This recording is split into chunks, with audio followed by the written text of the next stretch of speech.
At the time I was on Academic Policy Committee, it was pointed out by the then Provost, Provost Haas, that something like 3/4 of Muhlenberg faculty had come to Muhlenberg and had been hired at Muhlenberg since 1989 and had therefore inherited the curriculum that we're currently operating under. We're not a part of those early framing discussions. While I don't think that in and of itself was necessarily a rationale for change, it did point out the fact that we had all been sort of cultured into this model without necessarily having an opportunity to reinvent it or to think about new ways of pursuing curriculum. Students themselves do far more interesting things than you would guess if you looked at the general education curriculum as a kind of signature of what Muhlenberg is. What I think Muhlenberg is a really safe place to take a risk.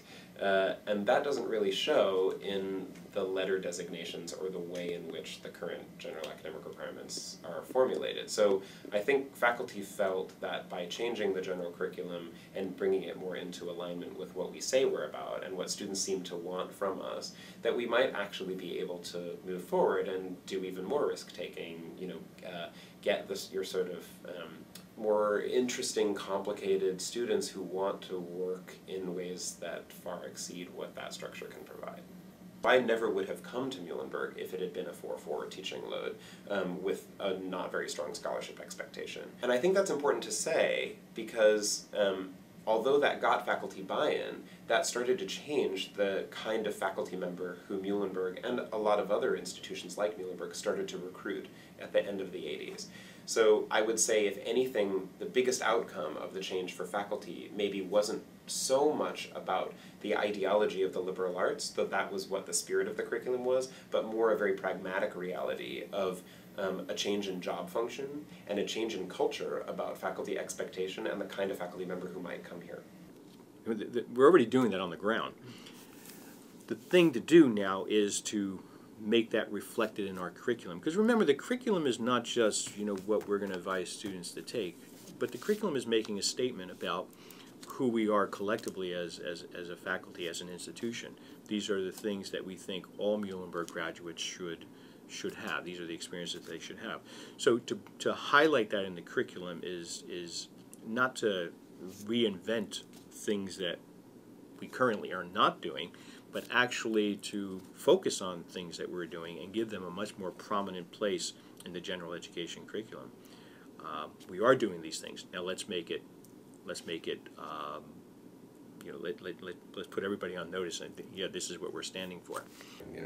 I came here, there was no theater department, and we had to convince the faculty that that way of knowing was effective. We don't think of ourselves as training people. I mean, you can come here and you can get trained, you can go out and you can be an actor, you can do that, but I don't think that's our intention. Deep down, our intention is for our students to know the world better so they can better function within the world and, in fact, hopefully change the world for the better.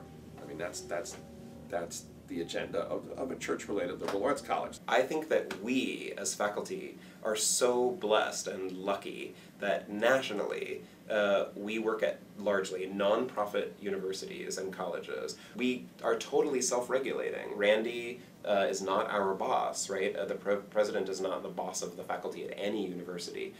We are tenured by the Board of Trustees to self-regulate. We write our own governance handbooks and so forth.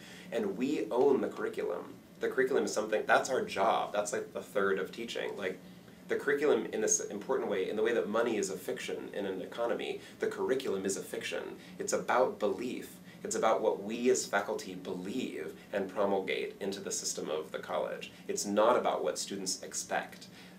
We create the expectation. I guess I try to put my money where my mouth is. I mean, I feel like I'm lucky to have a job in academia where it's expected that my personal life, my private life, my professional life, my scholarly activities, and my teaching all follow from a consistent set of values. I'm supposed to lead an examined and consistent life.